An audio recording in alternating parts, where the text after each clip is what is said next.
A Sunday warning from Ethiopia's Prime Minister, a Nobel Peace Prize laureate, that the region's Tigray People's Liberation Front surrender within 72 hours or face a final phase of a military operation. There's been no signs of surrender as yet, raising the alarm internationally. We remain extremely concerned about the safety of civilians in the Tigray region, especially the more than 500,000 people, including more than 200 aid workers who remain in Mekelle, following information that fighting might move into the city in the coming hours. We and our humanitarian partners in Ethiopia are urgently calling on all parties to the conflict to comply with their obligations under international humanitarian law, protect civilians and civilian infrastructure, including health facilities and water systems.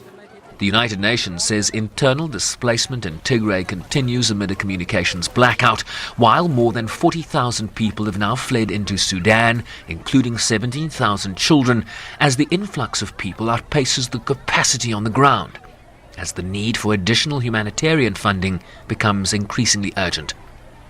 Our humanitarian colleagues also stress that it's urgent that all parties to the conflict enable the free and safe movement of affected people in search of safety and assistance, including across international and within national borders, regardless of ethnic identification.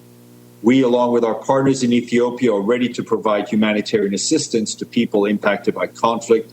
For this, free, safe, and unhindered humanitarian access is urgently needed. The Office of the High Commissioner for Human Rights in Geneva also weighed in. The highly aggressive rhetoric on both sides regarding the fight for Mekelle is dangerously provocative, and it risks placing already vulnerable and frightened civilians in grave danger. The High Commissioner fears that such rhetoric will lead to further violations of international humanitarian law. The High Commissioner expresses alarm at reports of a heavy buildup of tanks and artillery around Mekelle, which is the capital city of Tigray province, following the government's issuance of a 72-hour ultimatum. As the Security Council is set to hold its first closed-door briefing on the developing situation Tuesday. But not without some drama here. On Monday night, 3 African members of the Council and St. Vincent and the Grenadines, along with IGAD Chair Sudan and Ethiopia, met in New York and agreed to brief the Council today on recent developments, including the appointment of 3 AU envoys as part of regional efforts for peace. But that meeting was suddenly withdrawn by the Africans earlier Tuesday in what they say was a move to allow the envoys time to travel to Ethiopia and for regional efforts to be undertaken first.